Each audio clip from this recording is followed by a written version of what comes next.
Hey guys, it's Ryan, finding a path to financial freedom for the self-employed. So I warned you way back when we first broached the topic of NFTs that it would likely take more than one video to get through the topic. There's a lot to know and we're going to need more than one video to get through the whole topic. See? Prophetic. But I wasn't joking. The topic of NFTs is a complex one with lots of bases in need of covering. So today, in our ongoing series, we need to explore a fundamental question. Are NFTs a good investment? Short answer, it depends. Long answer, stay tuned.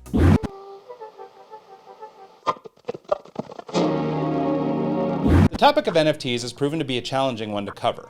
We've talked about what they are, technically speaking, the basics around what they can do, and even tried to understand from where they derive what, if any, real value. The answers are nuanced, far from black and white, and if we've learned anything, it's the super-ambiguous, I'm not sure. That said, a fundamental truth is that people are buying NFTs en masse, and they're spending record amounts of money in the process. In fact, according to The Guardian, collectors and traders alike spent more than $22 billion on NFTs in 2021, up from a paltry $100 million in 2020. Now that's some serious growth, and it's clear to me anyway that something is happening. But just because people are spending exorbitant amounts of cash on them, does that mean they're a good investment? Let's talk about the things that might make an NFT project worthy of investment. Of course, this is not a comprehensive list, just a few top-level things to take into consideration when looking at an NFT for investment purposes. First, community. We've touched on this in other videos, talking about the Bored Apes and the Degenerate trash pandas as examples of why community around an NFT could be more valuable than the NFT itself. This is also true in my most recent acquisition of a Dronie. While the project is relatively new, I've been following it for about 3 or 4 months up to its official mint date on February 2nd, and in that time the community has grown like crazy. Being invested in the community provides a sort of intangible value that makes the price of the NFT seem reasonable. This kind of value is subjective, however, and what's important to me may be of little or no worth to you. Next, let's talk about utility. For many NFTs, the image that you're effectively buying is just a visual representation of the utility it provides. An example of this is the Space Traveler Club, a collection of cyberpunk-inspired graphics that entitle the owner to special perks and a myriad of benefits. Each month, a few space travelers are chosen at random from around the world and are awarded unique travel experiences. These include trips to leading music festivals, major sports and cultural events, as well as some exciting vacation destinations. On top of that, the Space Travelers Club has much more in store for NFT holders in the future, including monthly raffles, airdrops, and even a unique digital quest where those who discover a secret key can win a once-in-a-lifetime experience and rare NFTs. Finally, let's consider exposure and accessibility. In terms of investment qualities, high exposure and exclusivity are great aspects to understand when purchasing an NFT. First, exposure. Projects like the CryptoPunks, for example, continue to be cited as the blue chip of the blue chip NFTs. They get more press coverage than most as one of the oldest projects out there, and as a result of this steady exposure, their NFTs continue to grow in value. Further, projects like this aren't widely accessible, which adds to the allure. With a floor price, or a minimum price of an available CryptoPunk at just north of $200,000, these aren't the kind of thing that just anyone can get their hands on. Whether or not that makes a CryptoPunk a good investment for the long term is yet to be seen. And like all the qualities we've mentioned, totally up to the potential investor to determine the value of these things to them. There are a number of bads to consider when evaluating an NFT as a potential investment as well. Most of these would actually apply to anything you were going to think about putting money behind and fall into the category of due diligence, but nonetheless, all of these should be considered red flags. First, the price relative to the hype ratio. Right now, NFTs are hot, and this has led to an overvaluation of many properties.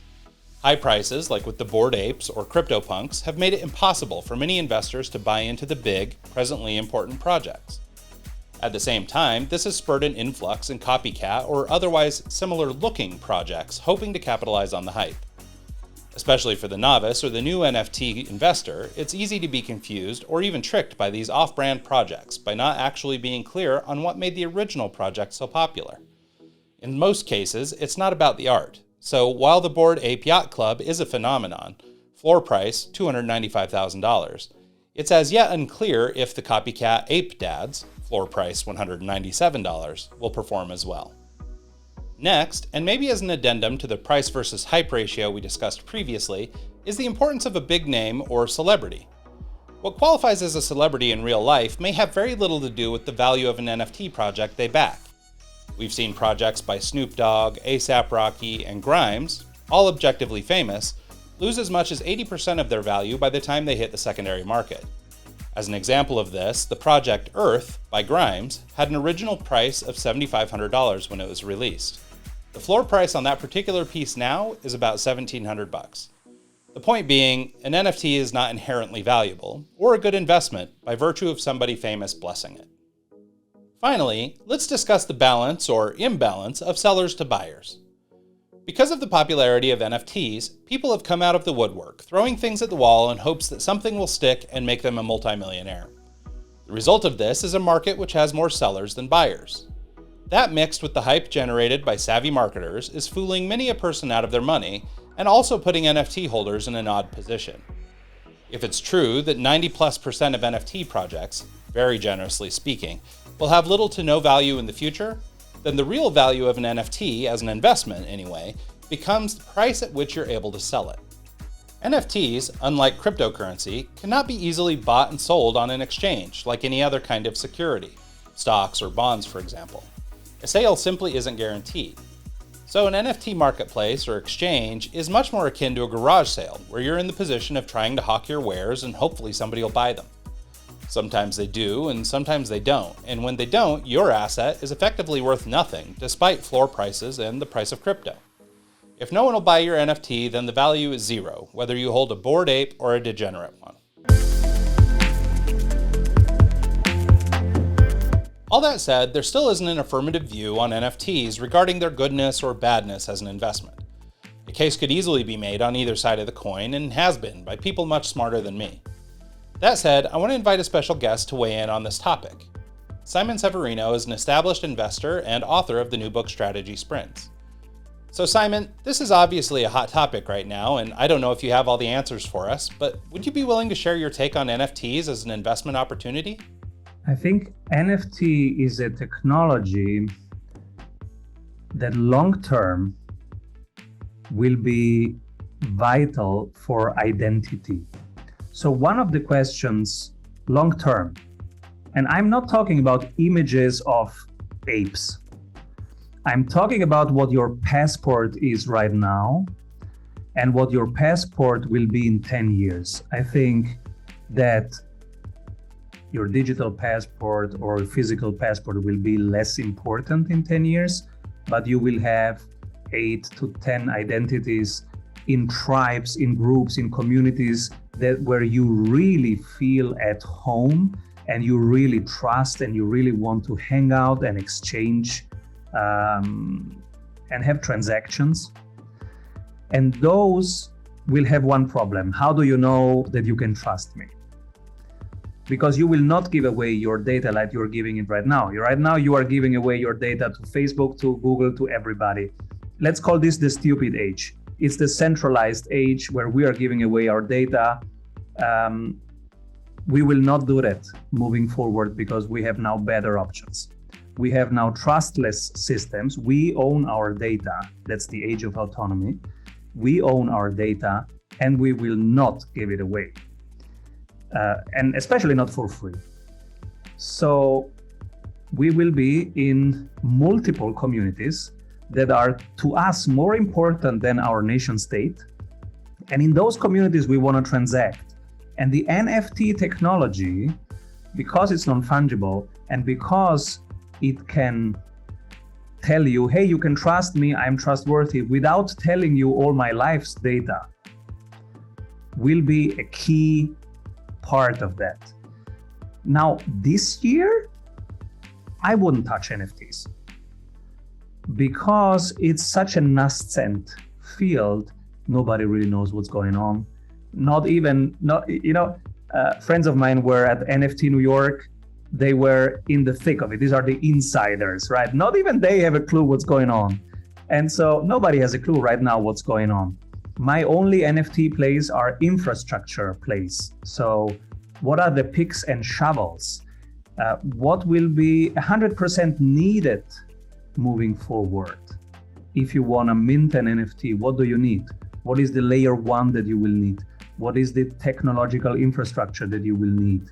These are the assets that I'm buying, but I don't buy single NFTs because I think that's just the beginning of something. It will dramatically evolve and nobody knows how. Yeah, that makes a lot of sense to me. As a follow-up, how could we as investors buy into or otherwise support the technology behind NFTs? Yeah, look at what are the picks and shovels. So in Silicon Valley, when there was the gold rush,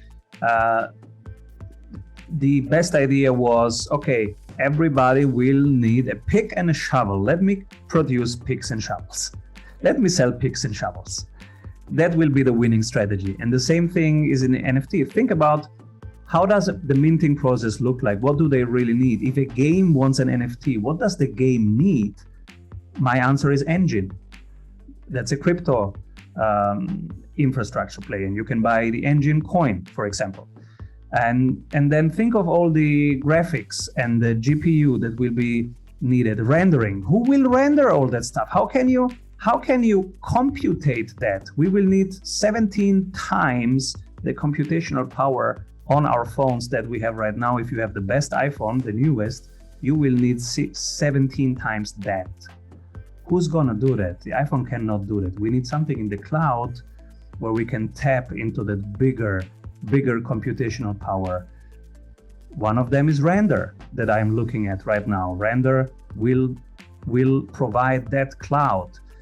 And so if you look at in different areas, you will find different things. What will be the decentralized Spotify? That might be Audius. So if I'm looking at ecosystems like Solana that can build some building blocks for people to build onto it. This is how I do my research. And whenever I found something, I share it on my channel. It's Simon Severino. Thanks so much for your perspective, Simon. While I'm not sure anyone really knows the definitive answer, I appreciate his take, and for my part, I largely agree with it. If you're interested in learning more from Simon about not only investing, but about scaling your business, doubling your revenue in just 90 days, take a listen to the entire interview over at Eggs the Podcast. I'll leave links in the comments below, otherwise just search Eggs the Podcast here on YouTube or anywhere you listen to podcasts.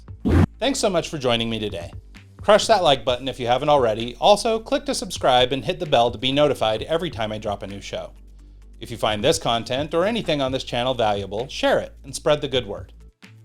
Get $10 in free Bitcoin when you buy or sell $100 or more in crypto at Coinbase using the link below, and join me here every Tuesday and Friday for more. Have an amazing day, and we'll see you guys next time.